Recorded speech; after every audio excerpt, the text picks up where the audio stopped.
जी। बहुत बहुत धन्यवाद। बहुत अच्छे से आप संचालन कर रहे हैं मोनालिसा जी, उसके लिए बहुत बहुत आभार आपका। और सभी साथियों का बहुत बहुत धन्यवाद। अक्सर जो रेगुलर हैं वो रेगुलर हैं, बिल्कुल वीडियो ऑन करके और एकदम अलर्ट मोड में हमेशा रहते हैं। That's great. तो आज हम लोग एक थोड़ा सब्जेक्ट पे बातचीत करते हैं। जैसे जनवरी महीने में हम सब लोगों ने ज्वाइनिंग के ऊपर में बहुत ज़्यादा फोकस किया। अभियान में नए साथियों को हमने प्रवेश करवाया। और टीसी सर हमेशा ये कहते हैं कि जो भी हमारी ज्वाइनिंग आ रही हैं वो स्तरीय भी हों और वो गुणात्मक भी हों। और आप में से बहुत सारे साथी मेरी बात से शायद सहमत होंगे कि हमारे यहाँ पे लोग जुड़ तो जाते हैं, शुरू में उनमें थोड़ा बहुत उत्साह भी रहता है, लेकिन जैसे जैसे समय बीतता है वो उत्साह ठंडा पड़ता चला जाता है। और एक समय ऐसा आ जाता है कि जिन साथियों को हमने जोड़ा था वो न तो प्रोडक्ट परचेज कर रहे हैं, न पिकअप सेंटर पे जा रहे हैं, न किसी मीटिंग में आ रहे हैं। और कई बार तो स्थिति ये होती है हम फोन करते रहते हैं, फोन भी नहीं उठाते हैं। और ज्यादा बार फोन करते हैं तो नंबर भी ब्लॉक कर देते हैं। ये स्थिति उस साथी की आ जाती है कहीं ना कहीं जो ज्वाइन करते समय उत्साहित था, उसको लग रहा था कि हाँ मैं भी मिलके देश निर्माण में काम कर सकता हूँ। वो साथी ऐसी स्थिति में क्यों पहुंच जाता है कि वो हमारा नंबर ब्लॉक करते हैं। तो उसको अगर हम ध्यान से समझेंगे तो उसमें कहीं ना कहीं हमारी काम करने के तरीके में कमी है, गलती है। सामने वाले व्यक्ति में बिल्कुल गलती नहीं है। क्योंकि उसी महीने में जो ज्वाइनिंग हुई थी उनमें से कुछ लोगों ने बहुत सक्रियता के साथ में काम करना शुरू किया और वो कर रहे हैं और आगे बढ़ रहे हैं निरंतर। तो सही शुरुआत कैसे करवाएं, इस सब्जेक्ट पे थोड़ा सा हम बातचीत करते हैं और इसी से संबंधित हम प्रश्न भी लेंगे। तो जैसे ही आपने किसी साथी को अभियान के बारे में बताया, और वो देखिए जब भी आप किसी को अभियान के बारे में बताते हैं तो उससे दो दो उसके परिणाम आने चाहिए। एक परिणाम तो यह आ सकता है कि व्यक्ति ये कहे, हालांकि देखिए हमारा हमारे उद्देश्य बहुत अच्छे हैं, देश निर्माण में हम लोग काम कर रहे हैं, लेकिन उसके बावजूद भी हो सकता है किसी व्यक्ति का इंटरेस्ट न हो। कोई व्यक्ति ये कहे कि यार ठीक है लेकिन मैं जुड़ना नहीं चाहता, मैं अपना केवाईसी अपने डॉक्यूमेंट्स नहीं दूंगा, ऐसा हो सकता है।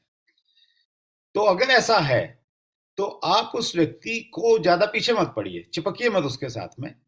आप उसको फिर अपना प्रोडक्ट यूजर बना लीजिए, वो उत्पादों का इस्तेमाल करे और इस रूप में आप उसकी सहायता कीजिए। तो आपका वो लक्ष्य होना चाहिए वहां पे। अगर वो व्यक्ति इस चीज से सहमत है कि नहीं मैं इस अच्छे काम में आपके साथ में हूं, और वो अगर जुड़ना चाहता है तो फिर उसकी सही शुरुआत कैसे करवानी है।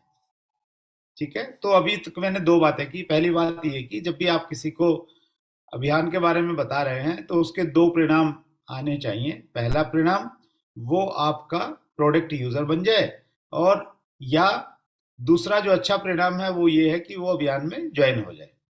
तो वो अगर अभियान में ज्वाइन हो जाता है तो अब इसकी शुरुआत कैसे करवानी है, तो इसके लिए कुछ पॉइंट हम लोग लिखते हैं। पहला पॉइंट, उसको आपने कम से कम 30 मिनट तक आरसीएम की अपनी वेबसाइट दिखानी है या ऐप उसको दिखानी है अच्छे से। जैसे प्रियंका मैम ने कल हमें बहुत डिटेल में बताया कि हमारी वेबसाइट के ऊपर में कितना सारा खजाना है, लेकिन वो खजाना हमें नहीं मालूम रहता है तो फिर हम दूसरे को भी बता नहीं पाते हैं। तो वो सारी की सारी चीजें उनको बताइए कि देखिए सर, अगर आपको प्रोडक्ट कैटेगरी देखनी है तो यहाँ पे आप जाएंगे, वर्ल्ड ऑफ आरसीएम में जाएंगे, यहाँ पे प्रोडक्ट जाएंगे, ये प्रोडक्ट की भी फिर अलग अलग कैटेगरी है सर। फूड के ये प्रोडक्ट हैं, फैशन के ये हैं, और किचन से संबंधित ये हैं। तो वो कैटेगरी सारी की सारी उसको दिखाएंगे और साथ में दिखाएंगे कि ये इसका रेट लिखा हुआ है, तो वो सब बताएंगे। उसके बाद में आप ये बताएंगे कि हमारे सेंटर्स हैं सर, तो डिलीवरी सेंटर्स कैसे ढूंढना है वो दिखाइए आप। कि आपने मान लेते हैं बिहार में बेगूसराय में कोई सेंटर ढूंढना है तो आप स्टेट में जाएंगे, ये यहाँ पे स्टेट में बिहार आपने क्लिक किया, बिहार में फिर बेगूसराय ढूंढा। अब ये बेगूसराय के सारे सेंटर आ गए, सर ये बेगूसराय में देखिए हमारे 15 सेंटर हैं। तो व्यक्ति को आश्चर्य होगा, उसको उसको कहीं भी पूछे आपका जानकार कहाँ रहता है सर बताइए, तो कहीं भी बोलेगा, वो स्टेट डालो डिस्ट्रिक्ट डालो, तो उसको कॉन्फिडेंस होता है कि यार कितना मजबूत नेटवर्क है, दिखता है वो सामने। तो वो, और जो डाउनलोड वाला ऑप्शन है, मीडिया में जाके वो डाउनलोड का वीडियो डाउनलोड करवा सकते हैं, पीपीटी करवा सकते हैं, वो सारी की सारी चीजें वो बताइए। और वो बताइए कि ऐसे सर आपका लॉगिन होता है, ऐसे ये चीजें आप देख सकते हैं, ऐसे बिजनेस दिखेगा आपका, अभी तो है नहीं, जब आएगा तो ऐसे दिखेगा सर। तो वो सारी की सारी चीजें उसको पहले दिन बतानी है, सबसे पहले बतानी है। उसका कॉन्फिडेंस देखिए, हमारा जो बिजनेस है ना, सॉरी हमारा जो अभियान है, ये सिखाने का है। करिए, अगर हम साथियों को तभी कर पाएंगे जब हम उनको सिखा पाएंगे। सीखने से कॉन्फिडेंस बढ़ता है एक्चुअली। जब आदमी को कुछ नहीं आता तो उसको लगता है कि नहीं हो नहीं पाएगा, वो डरा डरा सहमा सहमा सा रहता है। जब वो सीख जाता है तो उसको कॉन्फिडेंस आना लग जाता है। तो हमें उसको कॉन्फिडेंस देना है, तभी आएगा जब हम उसको सिखाएंगे। वो चार चीजें सीखेगा, उसका कॉन्फिडेंस बढ़ेगा कहीं ना कहीं। तो पहला पॉइंट हो गया ये। दूसरा पॉइंट, हमने उस व्यक्ति की उसी समय लिस्ट बनवानी है। लिस्ट 11 लोगों की हो सकती है, 21 लोगों की हो सकती है। मिनिमम 11 की तो बनवानी है, 21 की बनवानी है। लेकिन मैं इस चीज में विश्वास करता हूं कि लिस्ट जितनी ज्यादा बड़ी होगी, उतना ज्यादा कॉन्फिडेंस सामने वाले व्यक्ति का होगा। आपका एक लक्ष्य यह होना चाहिए कि ये 11-21 वाली लिस्ट को आप बढ़ा बढ़ा के 500 लोगों की लिस्ट बनवाएं। और 500 लोगों की लिस्ट बनने का फायदा क्या होगा? 500 लोगों की, किसी व्यक्ति के पास में अगर लिस्ट है, उसके पास 500 नाम है, तो उसका कॉन्फिडेंस ऑटोमेटिक बढ़ता रहेगा कि यार इतने सारे नाम है मेरे पास में। और शुरुआत में ऐसा भी होगा कि वो अपने साथियों से संपर्क करेगा, उनसे अभियान के बारे में बातचीत करेगा। बहुत सारे साथी अभियान में इसलिए नहीं जुड़ेंगे क्योंकि वो नया है, उसकी बातचीत करने में अभी वो आकर्षण पैदा नहीं हुआ है कि लोग उसकी बात को सुने, उसको टाइम दें और जुड़ने के लिए तत्पर हो जाएं। तो वो आकर्षण अभी पैदा नहीं हुआ है, तो इसलिए वो अभियान में नहीं जुड़ेंगे। तो उस समय आप उसको मोटिवेट करेंगे कि देखो आपकी लिस्ट में 500 लोग हैं, अभी तक तुमने कितने लोगों से बातचीत की? तो कहेगा जी 10 लोगों से बातचीत की, कोई जुड़ ही नहीं रहा है, कोई सुन ही नहीं रहा है। तो आप उसको बोलोगे 10 से बात की ना, तो 500 में से 10 घटाओ, कितने बचे? 490। 490 और हैं तुम्हारे पास में। और इस अभियान में बहुत ज्यादा लोगों की जरूरत नहीं है, 40-50 ढंग के आदमी जुड़ गए तो अभियान को आगे लेके चले जाएंगे। तो ऐसे आप उसको मोटिवेट कर सकते हैं, लेकिन ये तभी होगा जब उसके पास में बहुत सारे नाम हैं। और शुरुआत में आप उसको ये बोलिए कि सर हमने नाम लिखने हैं, बगैर ये जज करे कि कौन व्यक्ति जुड़ेगा, कौन नहीं जुड़ेगा, कौन हमारे उत्पादों का इस्तेमाल करेगा, कौन उत्पादों का इस्तेमाल नहीं करेगा। ये हमारा प्रश्न है ही नहीं, ये हमारा टास्क नहीं है। हमारा टास्क क्या है? हमारा काम ये है कि हमने अपनी लिस्ट को बढ़ाते जाना है और इसको 500 के नंबर तक लेके जाना है। तो ये काम शुरुआत में हमें पहले करना पड़ेगा। अगर आपने पहले ये नहीं किया तो फिर बाद में ये होगा नहीं। कुछ चीजें का एक टाइम होता है, उसी समय वो चीजें हो सकती, बाद में नहीं हो सकती। जैसे जब शादी होती है, तो शादी के टाइम पे आप दूल्हा दुल्हन को जो भी बोलो वो हर काम करने के लिए तैयार है। उनको बोलो मेहंदी लगानी है तो मेहंदी लगाने के लिए तैयार हैं। दूल्हे को बोलो बोलो कि ये अजीब सी ड्रेस पहन के तुमने घोड़ी पे बैठना और सारे गांव का चक्कर काटना है, तो वो काटने के लिए तैयार है, वो उसी समय तैयार है। वो आप 6 महीने बाद बोलो कि चलो ये ड्रेस पहन के घोड़ी से गांव पे घूमो, तो वो नहीं घूमेगा। उस माहौल की वजह से वो सारे काम करने के लिए तैयार है, जो आप करवाओ वो करेगा। लेकिन क्योंकि वो माहौल है ना उस समय का। लेकिन वो जब वो माहौल, वो टाइम निकल जाएगा तो फिर बड़ा मुश्किल है। तो वैसे ही जैसे ही कोई व्यक्ति ज्वाइन करता है, उस समय वो जिस जोन में है, उस जोन में आप उसको बहुत सारे काम करवा सकते हैं, वो पॉजिटिव है। वो जोन अगर थोड़ा निकल गया तो फिर थोड़ा सा आपके लिए मुश्किल हो जाएगा। वो मतलब फिर लिस्ट बनाने से पहले ये कहेगा नहीं कोई जुड़ता तो है नहीं, कोई काम तो करता ही नहीं है, क्योंकि वो पहले 10 लोगों को बात कर चुका है। तो ये काम हमारा पहले दिन का है, लिस्ट को लंबा बनवाना। और क्या काम है हमारा? सही शुरुआत करवाने का मतलब ये है कि ये तय हो कि वो कुछ काम उसने कर लिए हैं। तो उसके लिए मैं जिस चीज पे ध्यान रखता हूं, मैं वो ये रखता हूं, जैसे हमारे 6 बेसिक हैं। मैंने मान लेते हैं कि मैंने नरेश नागर जी को मैंने ज्वाइन करवाया, तो मैंने ऊपर नाम लिख दिया नरेश नागर जी, और नरेश नागर जी के आगे मैंने 6 जो हमारे बेसिक हैं वो लिख दिए। 100% प्रोडक्ट यूज, लिस्ट बनाना, सही तरीके से संपर्क करना, अभियान प्रचार का तरीका सही दिखाना, उसके बाद में फॉलो अप करना और सही शुरुआत करना। ये 6 बेसिक है हमारे। तो 6 बेसिक मैंने नरेश जी के आगे लिख दिए। अब मैं क्या करूंगा, उनको टिक करना है मैंने। मैं नरेश जी की सही शुरुआत तब मानूंगा जब वो 6 के 6 पॉइंटों में मैं टिक करता चला जाऊंगा। वो टिक मेरे 10 दिन में भी हो सकते हैं, और वो टिक हो सकता है 1 साल लग जाए वो टिक नहीं हो रहे हों। तो वो मैं हर रोज अपनी जितनी भी ज्वाइनिंग है वो सारी निकालूंगा और देखूंगा कि इन ज्वाइनिंगों में कितने के आगे ये 6 टिक लग गए। टिक कैसे लगेंगे? पहला पॉइंट है कि उत्पादों का इस्तेमाल करना है और लोगों को बताना है उसके बारे में। तो जब तक नरेश जी आरसीएम के सारे सामान इस्तेमाल नहीं करने लग जाते, तब तक मैं पहले पॉइंट पे टिक नहीं लगाऊंगा। हम टिक तभी लगा लेते हैं जब सामने वाले व्यक्ति ने 1,000 रुपए की खरीदारी की, हमने लगा कि बस काम तो हो गया, अभी सारे काम अपने आप करेगा। तो मेरा प्रयास ये रहेगा कि नरेश जी आरसीएम का उत्पाद अपने शरीर पे धारण करें और कॉन्फिडेंस के साथ में फिर लोगों से बातचीत करें कि ये सामान बहुत अच्छा है। और किचन में भी इनके सामान इस्तेमाल हो गया है, बाथरूम में मैं जाके किसी न किसी बहाने से चेक करूंगा कि आरसीएम का सामान आ गया है। तो जब सारा काम हो जाएगा तब मैं टिक मारूंगा कि हाँ नरेश जी ने ये पहला काम शुरू कर दिया है। उसके बाद में लिस्ट बनानी है। कब मैं टिक करूंगा? जब मैं लिस्ट करूंगा, जब मैं 500 लोगों की लिस्ट नहीं बनवा लेता हूं तब तक मैं टिक नहीं करूंगा। काम कर रहा हूं, रेगुलर कर रहा हूं, 490 आ गए हैं लेकिन मैंने टिक नहीं लगाए। नियम यह है कि जब 500 हो जाएंगे तभी टिक लगाऊंगा। तीसरा बेसिक कहता है हमारा सही तरीके से बात करना, कॉन्टेक्ट एंड इनवाइट जिसको हम कहते हैं अंग्रेजी में। तो कॉन्टेक्ट एंड इनवाइट ये एक ऐसा काम है जिसपे बहुत ज्यादा सिखाने की आवश्यकता है। सही तरीका क्या है? सही तरीका ये है कि पहले आप अपनी लिस्ट के लोगों से बातचीत कीजिए, फोन को उस पे हैंड फ्री मोड पे ले जाके आप बातचीत कीजिए, और सामने वाला व्यक्ति जो अभी ज्वाइन हुआ है, नरेश जी अगर अभी ज्वाइन हुए हैं, या और 2 साथी हैं अनिल कुमार सिंह ज्वाइन हुए हैं, तो दोनों दोनों पास में बैठे हुए हैं और वो सुन रहे हैं कि मैं क्या बात कर रहा हूं अपने लिस्ट के लोगों से। अब 2-3 मैं ऐसे कॉल करूंगा, वो सुन रहे हैं खाली। उसके बाद में मैं नरेश नागर जी से बोलूंगा कि नरेश जी अब आप अपनी लिस्ट के इस फला व्यक्ति को आप बातचीत करो, फोन को हैंड फ्री रखना है, बस आपने ध्यान रखना है, तीन तीन चार चीजों का ध्यान रखना है।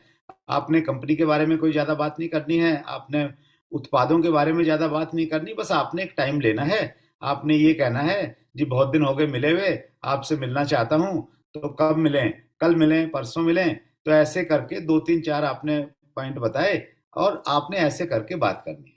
अब नरेश जी बातचीत करेंगे, पहली बार बात कर रहे हैं, तो स्वाभाविक है कि नरेश जी से कुछ गलतियां होंगी, कुछ हड़बड़ी होंगी।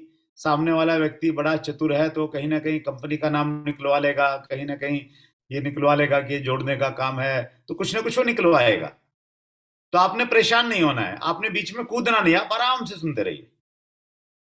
और जब नरेश जी की बात खत्म हो जाए तो उसके बाद आपने नरेश जी को पहले तो उत्साहित करना है कि चलिए नरेश जी शुरुआत हो गई, पहला कदम आपने ले लिया। बहुत सारे लोग ये पहला कदम ही नहीं ले पाते हैं, तो पहला कदम हो गया। बस आपने ये 2-3 चीजों का आपने ध्यान रखना है। तो वो जो 2-3 चीजें नरेश जी ने जल्दबाजी में बोल दी थी, तो वो ध्यान रखना है। फिर नरेश जी को बोलेंगे कि नरेश जी अब बस इन 2-3 पॉइंटों का आपने ध्यान रखना है, अब आप दूसरी कॉल करो। देखिए गलतियां बहुत सारी नहीं होती हैं, गलतियां वही होती हैं, हमें कोई बताने वाला नहीं होता है तो हम उन्हीं गलतियों को रिपीट करते रहते हैं बार बार बार बार। और जितना रिपीट करते रहते हैं फिर वो बिल्कुल पक्की हो जाती हैं, फिर वो छूटती नहीं है, वो आदत में बदल जाती हैं कहीं ना कहीं। तो अब नरेश जी दूसरी बार संभावना ये है कि पहले 3 गलतियां की थी तो हो सकता है इस बार 2 गलतियां करें।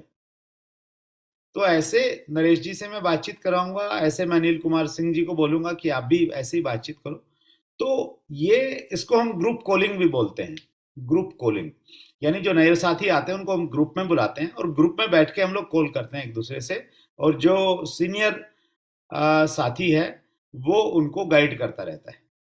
तो इसका मुझे लग रहा है कि बहुत अभाव है हमारे यहाँ पे, हमारी शिक्षा में, और उसकी वजह से आदमी उत्साह में शुरुआत तो करता है लेकिन लोग उसको टाइम ही नहीं दे रहे, फोन पे झड़क देते हैं। तो फिर उसका उत्साह सारा का सारा कम हो जाता है, फिर न तो वो सामान खरीदने जाता है न फोन उठाता है, और फोन नंबर आपका ब्लॉक कर देता है। वो नौबत इसलिए आ रही है क्योंकि उसको सही तरीका मालूम नहीं है। आप ये सोच के देखिए, आपने क्रिकेट पे कभी प्रैक्टिस की नहीं है, किसी से ट्रेनिंग ली नहीं है, और आपको सीधे इंग्लैंड के, ऑस्ट्रेलिया के फास्ट बॉलर के सामने खड़ा कर दिया जाए कि भैया ये बैट लो और जाओ क्रीज पे चले जाओ, तो क्या होगा? तो शायद आपके चोट फोट खा के आ जाएंगे कहीं ना कहीं से। तो वैसी ही स्थिति हमारी होती है कि हम लोग ने खुद सीखते हैं, ना लोगों को सिखाते हैं और भेज देते हैं, हालांकि हमारे उद्देश्य बहुत अच्छे हैं। हमारे जिस प्रकार के उत्पाद हैं उनके तुलना में कोई उत्पाद आपको कहीं नहीं मिलेगा, लेकिन उसके बावजूद भी चूंकि बातचीत करने का वो तरीका, वो सलीका नहीं है। देखिए हम कैसे बातचीत करते हैं, मैं अपना एक उदाहरण देता हूं। मैंने शुरुआत की, मेरे साथ वाला घर है, जो पड़ोसी है मेरे, वो हैं अत्री सर, एस अत्री जी, और हमारी एक कॉमन दीवार लगती है। तो ज्वाइन करने के बाद में मुझे लगा कि मैं अपने पड़ोसी और रिलेटिव भी हैं अत्री जी मेरे, तो मैं अभियान प्रचार के बारे में बताता हूँ। तो उस समय सिर्फ कपड़ा आता था, पैंट पीस आते थे। तो जो मुझे कपड़े की किट मिली थी वो किट लेके मैं उनके पास में गया, और मेरा देखिए कितना मूर्खतापूर्ण तरीका था काम करने का, बातचीत करने का। मैं उनके पास में गया, तो बोले जी आओ जी, आओ जी, बैठो जी। तो बैठे हम। बैठने के बाद में वो जो किट थी कपड़े की, गत्ते का एक डब्बा आता था, वो मैंने डब्बा खोला और वो उनके सामने रख दिया। तो उन्होंने बोला क्या है? मैंने कहा देखो, और आप बताओ ये कितने रुपए का होगा? तो उन्होंने उसमें हाथ लगाया ऐसे। सतीश पंडित जी ने अपनी एक ऑडियो में बोला है कि जापान के लोग और पूरी दुनिया के लोग ये सीखने के लिए और जानने के लिए उत्सुक हैं कि हिंदुस्तानी लोगों के इन दो उंगलियों में ऐसा कौन सा सेंसर लगाता है जो उस सेंसर से बता देते हैं कि इस कपड़े की कीमत कितनी होगी। तो वैसा ही मैंने अत्री जी को बोला, मैंने कहा जी आप देखो। तो अत्री जी ने ऐसे ही देखा, और देखने के बाद उन्होंने कुछ रेट उसके बताए। अब मैं ये सोच के गया था कि वो रेट जो है इसका महंगा बताएंगे। हमारे 5 पैंट आते थे जहां तक मुझे ध्यान है, 1200-1300 रुपए में। तो 400, 5 पैंट मतलब कितना, 200-250 रुपए का एक पैंट पीस बचता था। तो मुझे लगा था, ये बात मैं कह रहा हूँ आपको 2001 की, तो मुझे लगता था कि वो बताएंगे कि जी कम से कम 500-600 रुपए का तो एक पैंट पीस होगा, और उसकी क्वालिटी बहुत बढ़िया थी। तो उन्होंने उसकी बजाय उन्होंने बोला जी 101 रुपए का तो होगा एक। तो मैं सोच के गया था 500 का बताएंगे, आया है वो 250 का है, वो बोल रहे कि 101 रुपए का होगा। अब मैं क्या क्या बोलूं बताइए। तो मेरी जो एक्सप्रेशन थी वो सारी की सारी गड़बड़ हो गई, और कहीं ना कहीं जो है मैं उनको बता नहीं पाया, और मैं ऐसे ही वापस आ गया। तो मेरा जो पहला इंप्रेशन था वो खराब हो गया। तो वो तो चलो पड़ोसी थे, और किसी न किसी तरह से मैंने उनको बोला कि नहीं जी आपको जुड़ना है, तो उन्होंने एक श्रम में उन्होंने पैसे दे दिए और मेरे से किट ले लिया। तो ऐसी ज्वाइनिंग हुई। तो ऐसी गलतियां हम सभी लोग करते हैं, धीरे धीरे हम लोग सीखते हैं। तो ऐसे ही मुझे शुरुआत का एक और इंसिडेंट याद है। हम लोग जींद शहर में रहते थे, और मुझे लगा कि मैं अपने अपलाइन को लेके गांव में जाऊं। हमारा जो गांव था वो शहर से 40 किलोमीटर दूर था। तो गांव में जाऊं और गांव में मीटिंग करनी है तो कहाँ पे करें? तो हमने ये, गांव में मीटिंगें होती थी, जो एक चौपाल होती है हमारे हरियाणा में, उसको चौपाल बोलते हैं। एक सामूहिक जगह रहती है जहाँ पे कोई भी मंत्री आता है, कोई भी सरकारी अधिकारी आता है, तो वहाँ पे मीटिंगें होती थी। तो हमने देखा था कि ये सारी ऐसी मीटिंगें वहीं पे होती हैं। तो हमने सोचा कि चौपाल में करवाएंगे। तो गांव में मेरे एक दो साथी थे, तो मैंने उनको फोन पे बोल दिया कि भाई ऐसे ऐसे मेरे एक सीनियर आ रहे हैं, तो गांव में फला चौपाल पे, जो एक सुंदर सी चौपाल थी, तो वहां पे आप कुछ लोगों को इकट्ठा करना। तो हम लोग वहां पे गए, मेरे प्लाइन साथ में, स्कूटर पे हम लोग गए, बजाज चेतक स्कूटर था मेरे पास में, उसके ऊपर में एक वाइट कलर का बोर्ड हमने ले रखा और जो कपड़े की किट आती थी वो साथ में। तो हम गांव में गए, 40 किलोमीटर दूर, धूल भरा इलाका, बिल्कुल धूल वूल में सने वने उस टाइप की हालत में हम लोग वहां पहुंचे। और गांव में आपने देखा होगा अक्सर कि लोग है ना ताश खेलते रहते हैं, प्लेइंग कार्ड्स खेलते हैं। तो वहां पे चौपाल में 3 4 अलग अलग टोलियों में लोग बैठे और वो ताश खेल रहे, तो ऐसे वाला माहौल वहां पे। और 4 लोग खेल रहे तो 10 लोग उनके साथ में बैठ के उसको देख रहे हैं। तो वो सारे वाले माहौल में मैं अपने प्लान को लेके पहुंचा। और अब वो ऐसे माहौल में कैसे मीटिंग करें, बात करें। तो हमने ऐसे ही बोला कि जी ये हमारे सीनियर आए हैं जींद से, तो आप इनकी थोड़ी बात सुनिए। तो वो जो खेलने वाले थे वो तो उठे नहीं, लेकिन जो उनको देख रहे थे खेल को, वो थोड़ा हमारी बात बोले, हाँ भाई हाँ क्या है, बताओ बताओ बताओ। तो मेरे जो क्लाइंट थे उन्होंने बोर्ड रखा और उन्होंने अपना तरीका बताना स्टार्ट किया कि भाई पहले हम ऐसे प्रोडक्ट खरीदते थे जिसमें विज्ञापन होता था, ये बीच में होलसेलर और ये सब रहता था। तो अभी एक नया तरीका आ गया है, ये राइट कॉन्सेप्ट मार्केटिंग है, आरसीएम है। तो ऐसा करके उन्होंने बोर्ड पे बताना शुरू किया। तो लोगों ने अजीब अजीब से, जैसे गांव के लोग रहते हैं, तो किसी ने कोई प्रश्न पूछ लिया, किसी ने कोई प्रश्न पूछ लिया, और ऐसी हास्यास्पद स्थिति हो गई। तो उन्होंने हमारा मजाक उड़ा लिया बुरी तरह से। और नई नई शुरुआत, वो कहावत है ना कि सिर मुंडवाते ही ओले पड़े, तो वो वाला काम हमारे साथ में हो गया कि बिल्कुल हमारा उठना मुश्किल हो गया वहां से, कि हम कैसे उठ के चले यहां से। तो इस प्रकार के कुछ गलतियां हम लोगों ने शुरुआत में की, और ऐसी गलतियां सब लोग करते हैं। हमारे साथ में अच्छी बात यह रही कि अपलाइन पीछे लगे रहे, कुछ करने की इच्छा थी, तो इसलिए हम करते रहे और धीरे धीरे सीखते चले गए। लेकिन अक्सर ऐसा होता है, सब लोगों में उस प्रकार का कहीं ना कहीं थोड़ा जज्बा नहीं रहता है, आप उस प्रकार के अप्लाई नहीं रहते सिखाने वाले, तो लोग छोड़ देते हैं। तो हमें शुरुआत में सही कैसे लोगों से बातचीत करनी है, ये तरीका सीखना पड़ेगा। ये बहुत इंपॉर्टेंट टास्क है। आज भी हमारी टीमों में ऐसे साथी हैं, और वो हम खुद भी हो सकते हैं, कि हमें 2 साल हो गए हैं काम करते हुए, लेकिन आज भी हमारा बातचीत करने का जो तरीका है वो सही नहीं है। आज भी हम किसी से बातचीत करते हैं तो सामने वाला हमें टाइम नहीं देता है। वो इसलिए है क्योंकि हमने उसको सीखा नहीं है, या किसी ने हमें सिखाया नहीं है अच्छे तरीके से।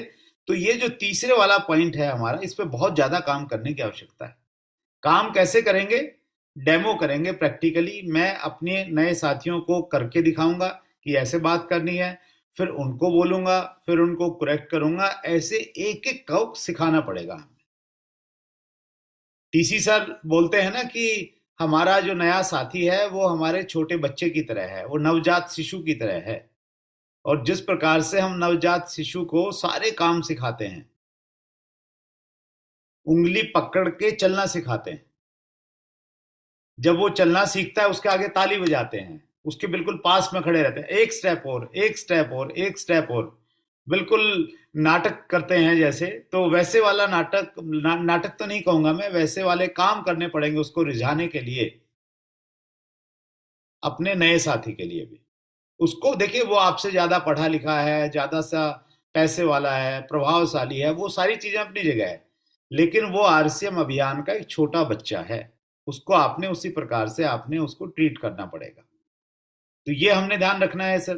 तो ये वाला काम जब होने लग जाएगा तो फिर इस पॉइंट पे हम लोग टिक मार देंगे। चौथा फिर हमारा जो बेसिक है, वो है हमारा अभियान प्रचार का तरीका बताना। तो पहले आप किसी व्यक्ति को मत बोलिए कि उसने बताना है। पहले एज ए सीनियर आप उसके साथ में जाएंगे, कई लोगों के साथ में जाएंगे, ग्रुप बना के जाएंगे तो ज्यादा इफेक्टिव रहेगा। और जाके आप दिखाइए, उसको बोलिए कि जब हम बोलेंगे, बातचीत करेंगे, आपने ध्यान से ऑब्जर्व करना है, क्योंकि ये काम आपने करना है कुछ समय तक के बाद में।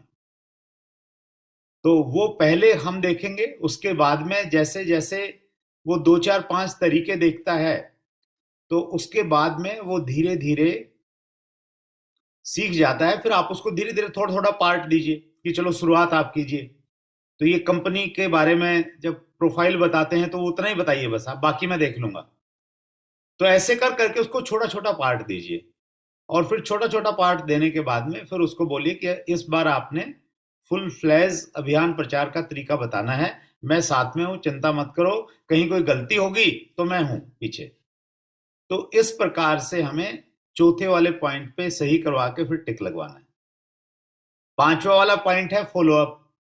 फॉलोअप में टीसी सर बहुत अच्छे से हमें सिखाते हैं। फॉलो बार बार करना पड़ेगा, लगातार करना पड़ेगा। आंकड़े भी ये बताते हैं कि 10% जो ज्वाइनिंग है वो सिर्फ प्लान दिखाने से आ जाएंगी, सिर्फ 10% आएंगी। 90% ज्वाइनिंग फॉलोअप से आएंगी। मतलब इसको हम यूं समझे कि अगर मान लेते हैं 500 लोगों की एक लिस्ट बनाई और 500 लोगों से जब संपर्क करने का कोशिश किया तो 400 लोगों ने ही टाइम दिया। अब 400 लोगों ने जब टाइम दिया और 400 लोगों को जब हमने अभियान प्रचार का तरीका बताया, तो जब हम 400 लोगों को हमने प्लान का तरीका बताया 400 को, तो उसमें से 10%, उसमें से भी उसमें से मान लेते हैं 400 में से भी 200 लोग ज्वाइन करेंगे, 200 लोग मना कर देंगे। तो वो जो 200 लोग ज्वाइन करेंगे उनकी हम बात करते हैं। उन 200 में से 20 लोग ऐसे होंगे जो प्लान देखने के तुरंत बाद शायद ज्वाइन कर लें। 10%, 200 में से 20 लोग। 180 लोग ऐसे होंगे वो तब ज्वाइन करेंगे जब हम उनसे दोबारा संपर्क करेंगे, पहले फॉलोअप में, दूसरे फॉलोअप में, तीसरे फॉलोअप में। 5 फॉलोअप तक हमें एक व्यक्ति के करने चाहिए। अध्ययन ये बताता है। एक व्यक्ति को आज हमने अपना अभियान प्रचार का तरीका बताया, उसने बोला कि नहीं देख के सोच के बताऊंगा, तो आप दोबारा उससे मिलिए, फिर उसके कुछ प्रश्न हैं, फिर तीसरी बार मिलिए। और इसको परेशानी से मत कीजिए, बिल्कुल स्मूथ तरीके से कीजिए। जब भी आप किसी से मिले उससे अगली बार कब मिलना है वो कहीं पे नोट किया हुआ है, फॉलोअप की अलार्म की डायरी में आपने उसको उतार लिया है, तो अलार्म की डायरी में तो आपके आगे आएगा, फिर आप उसको फॉलोअप करेंगे। तो उस प्रकार से आपने फॉलोअप करना है और सिखाना है। फॉलोअप भी प्लान की तरह ही है। जिस प्रकार से पहले आप प्लान दिखाते हैं, आपका नया जो एसोसिएट बायर है, आपका साथी है, वो देखता है, उसी प्रकार से फॉलोअप में भी आप जाएंगे फॉलोअप करने के लिए, वो देखेगा और फिर वो फुल फ्लैश करेगा। और फिर जो छठा हमारा बिंदु है बेसिक का, वो है सही शुरुआत करवाना। तो सही शुरुआत करवाने वाले पॉइंट पे कब टिक करेंगे हम? सही शुरुआत करवाने का मतलब ये है कि अगर एक व्यक्ति बेसिक्स को सही से करने लग गया है, अगर वो 6 टिक लग गए हैं तो सही शुरुआत हो गई है। वो 6 टिक नहीं लगे हैं तो फिर सही शुरुआत नहीं हुई। आसान सा पैरामीटर है उसका चेक करने का। तो इस प्रकार से अगर हम लोग सही शुरुआत करवा देंगे तो फिर संभावनाएं हैं कि वो व्यक्ति न तो आपका फोन उठाने से मना करेगा, आप तो खुश होगा जब जब आपका फोन जाएगा, और कंसिस्टेंसी में भी रहेगा, कंसिस्टेंसी को बढ़ाएगा। वो आज 1500 वाली कंसिस्टेंसी में है, तो हो सकता है 3 महीने के बाद 2500 में आ जाए, फिर डायमंड क्लब में आ जाए। तो वो सारे काम करेगा बशर्ते कि हम उसकी सही ढंग से शुरुआत करवा दें। हम में से बहुत सारे साथी ये मानते हैं कि जी लोग नहीं जुड़ रहे हैं, लोगों में परेशानी है, हमारे शहर के लोग अच्छे नहीं हैं, हमारे मोहल्ले के लोग ठीक नहीं हैं, मेरे सारे रिश्तेदार खराब हैं। एक्चुअली खराब सब लोग सही हैं, कहीं के लोग खराब नहीं हैं। खराबी कहाँ है? खराबी हमारे अंदर में है। हम ठीक हो जाएंगे तो लोग अपने आप ठीक हो जाएंगे। जो लोग अच्छा काम कर रहे हैं उनके तो सारे रिश्तेदार भी अच्छे हैं, सारे पड़ोसी भी अच्छे हैं, सब काम कर रहे हैं। यही अभियान है, यही प्रोडक्ट है, सारी चीजें यही हैं। वो इसलिए उनके रिश्तेदार अच्छे इसलिए हो गए क्योंकि आ, वो खुद अच्छे हैं, उन्होंने सीख लिया है कुछ चीजों को बस। राइट। तो ये हमारा आज हमने थोड़ी सी बातचीत की कि हम सही ढंग से शुरुआत कैसे करवाएं। तो अब जैसे सर बोलते हैं कि टू वे कम्युनिकेशन होना चाहिए, तो टू वे कम्युनिकेशन करते हैं। तो इसी से संबंधित आपके कुछ प्रश्न हैं, तो आप प्रश्न पूछिए। कि शुरुआत देखिए, सब्जेक्ट से हम इधर उधर नहीं होंगे, हमारा विषय यही है कि शुरुआत करते समय जो जो हमारे सामने चैलेंजेस आते हैं उन्हीं के बारे में हम बातचीत करेंगे। आ, ये तो देखो मैंने थ्योरिकल चीजें आपको बता दी, हालांकि थ्योरी ये प्रैक्टिकल से ही निकली हुई है, लेकिन फिर भी आपके सामने कुछ चैलेंज आता है तो आप बताइए, तो उसके बारे में थोड़ा सा फिर हम लोग बातचीत करते हैं। जी, मोनालिसा जी, आप पधारिए। जी सर, धन्यवाद सर। आगे बढ़ते हैं और वीरेंद्र सर, शुरुआत आप करिए। जिज्ञासा जी। जी जी, मैं गुरुदेव को प्रणाम सबसे पहले। और मैं ये कहना चाहूंगा कि वैसे तो यूनिक एजुकेशन सिस्टम पे कॉन्टेक्ट एंड इनवाइट पे एक वीडियो है, लेकिन कॉन्टेक्ट एंड इनवाइट पे स्पेशली कुछ बड़ा करने की जरूरत है। और उसके लिए गुरुदेव कुछ अगर उसके लिए किया जा सके तो हम लोग जिस बिजनेस में हैं, जिस अभियान में हैं, इसके लिए हम लोगों को प्रयास करना चाहिए। बिल्कुल, आज से ही प्रयास करते हैं। वीरेंद्र पाठक जी, आप देखिए परिकोर पे हैं, तो आप सीनियर लीडर हैं, तो शुरुआत आपसे ही करते हैं। तो आप एक वीडियो बनाइए और अपने अनुभव के आधार पे बनाइए। उसमें आप ये मत सोचिए कि नहीं इसमें कुछ गलतियां होंगी, तो ये कोई डायमंड से ही आना चाहिए, कोई स्टार सफायर से ही आना चाहिए, वो नहीं, बिल्कुल नहीं सोचना है हमने। आपने बिल्कुल, आप एक वीडियो बनाइए और सीनियर अपलाइन से उसको भेजिए और उसको बोलिए कि सर ये मैंने बनाया है, आप मुझे भेज दीजिए उसको, आप बनाइए, बना के मेरे पास में भेजिए। तो उसमें अगर कुछ सुधार की आवश्यकता होगी तो मैं उसमें कुछ ना कुछ सुधार करूंगा और फिर हम लोग आगे बढ़ेंगे। मैं एक चीज़ और कहना चाहता हूँ सभी साथियों को। बहुत बार हमें ये लगता है कि हमारे सीनियर साथी कुछ करें। सीनियर, देखिए सीनियर कौन है? सीनियर वो है जो जिम्मेवारी लेता है, वो सीनियर है। तो आप पहले दिन से ही जिम्मेवारी ले लीजिए टेक्निकल वाली, तो आप टेक्निकल की संभावना आपकी हो गई है। पहले दिन से आप इमराल्ड वाली जिम्मेवारी लेने लग जाइए तो आपको इमराल्ड बनने से कोई नहीं रोक सकता है। तो बहुत बार हम लोग भरोसे में रह जाते हैं और वो भरोसे में रहने की वजह से हम बहुत सारी चीज़ों को छोड़ देते हैं कहीं ना कहीं। तो अब वीरेंद्र पाठक जी इसकी शुरुआत कर रहे हैं और एक एग्जाम्पल क्रिएट करेंगे वीरेंद्र जी। तो आप वीरेंद्र जी, वो जो वीडियो है ना, अपना ऑलरेडी जो आपने देखा है कॉन्टेक्टिंग के ऊपर में, वो आप ध्यान रखिए। कुछ मैं और आपको बुलेट पॉइंट्स बताता हूँ, वो नोट कर लो आप। उस वीडियो में आपने उनको जरूर कवर करना है। जैसे उनको हम बोलते हैं गोल्डन पॉइंट्स, स्वर्णिम बिंदु, संपर्क करने के स्वर्णिम बिंदु। एक किताब मैं लिख रहा हूँ पूरे बेसिक्स के ऊपर में, बहुत डिटेल पे, और अभी 2-4 दिन में वो लॉन्च हो जाएगी। उसका नाम है डायरेक्ट सेलिंग का विजेता कैसे बने। तो उसमें बहुत डिटेल में वो सारी की सारी चीजें आएंगी। तो उसी में जो चीजें हमने कवर की हैं, तो उसमें से कुछ भी चीजें आपको बताता हूँ। स्वर्णिम बिंदु क्या रहेंगे? स्वर्णिम बिंदु रहेंगे ज्वाइनिंग के, सॉरी, संपर्क करने के स्वर्णिम बिंदु रहेंगे। कमांड को अपने हाथ में रखना है। जब आप फोन पे बात कर रहे हैं तो कमांड, जो कन्वर्सेशन की कमांड है, उसको अपने हाथ में रखना है। कमांड हाथ में कैसे रखेंगे? जैसे आपने सामने वाले से बोला कि मैंने आपसे मिलना है, कब मिलूं। अगर आपने ये डायलॉग बोला तो आपने कमांड उसको दे दी है, उसने तय करना है कि उसने कब मिलना है, या मिलना है या नहीं मिलना है। तो ये नहीं बोलना है। बोलना क्या है? आपने बोलना है कि सर आपसे मिलना है, बहुत दिन हो गए मिले हुए, आज शाम को मिले या कल सुबह मिले।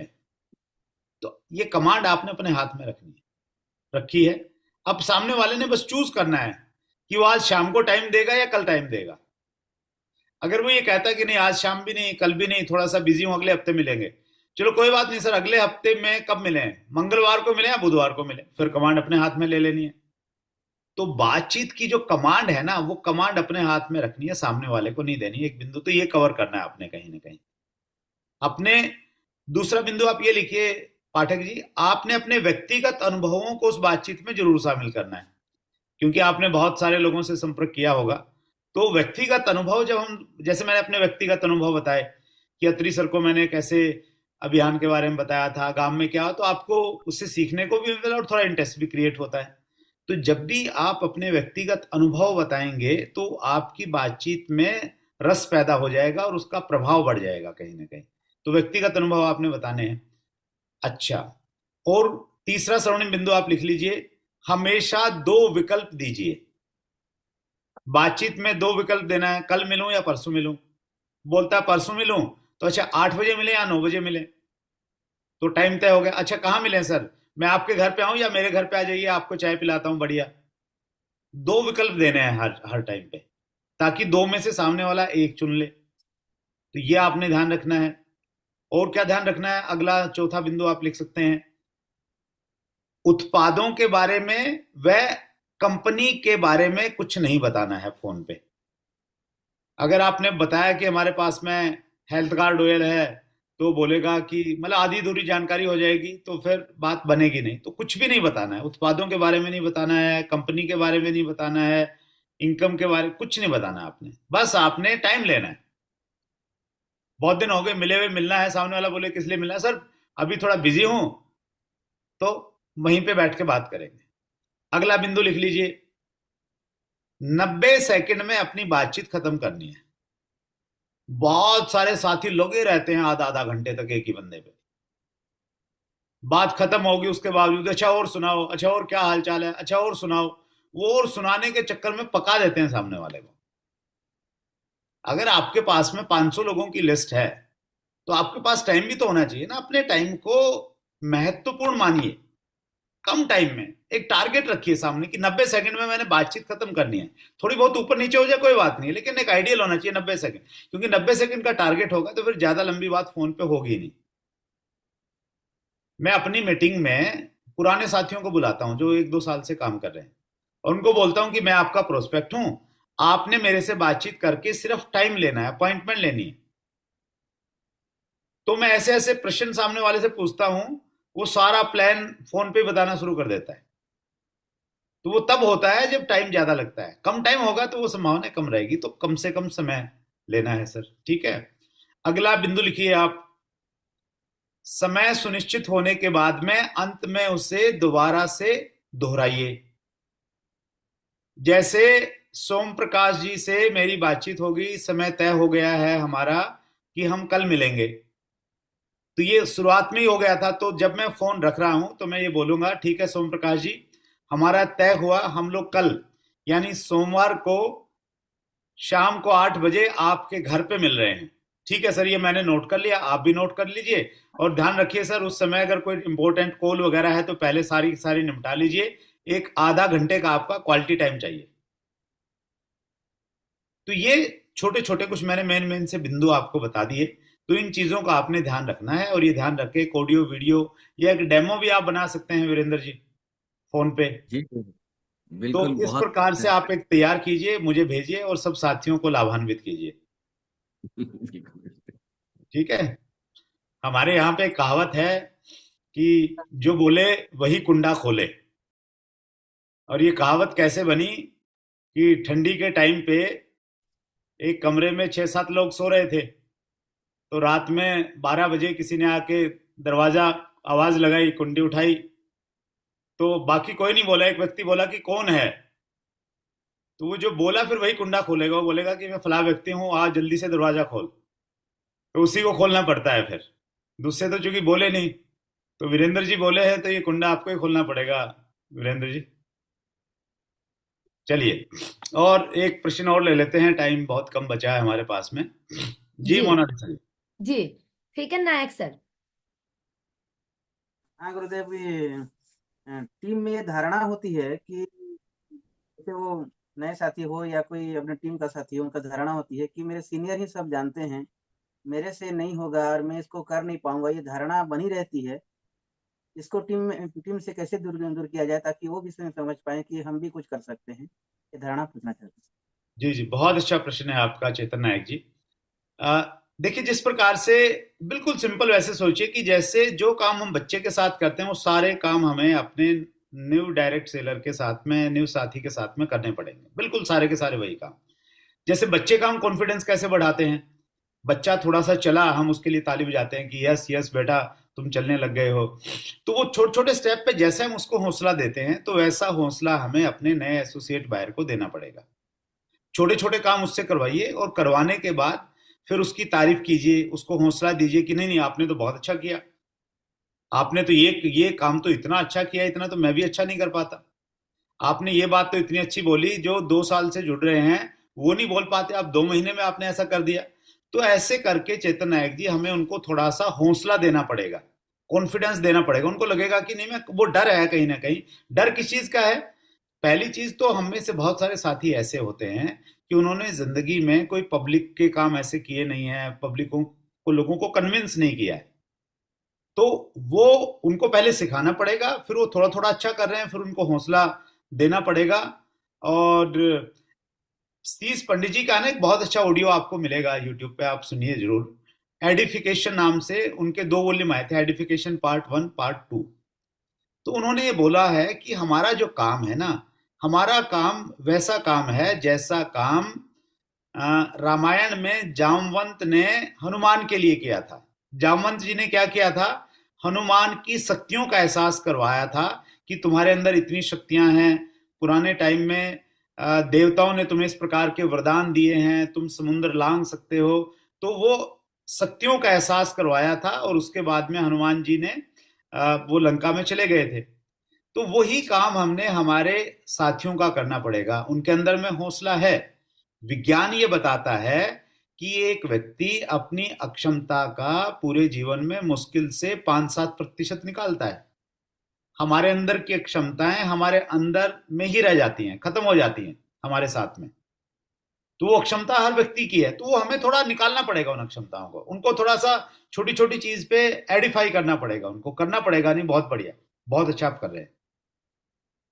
मुझे अच्छे से याद है शुरुआत में जब हम लोग प्लान का तरीका जो हमने सीखा, बीसी सर ने बहुत ज्यादा ग्राउंड लेवल पे हम सब लोगों के साथ में काम किया।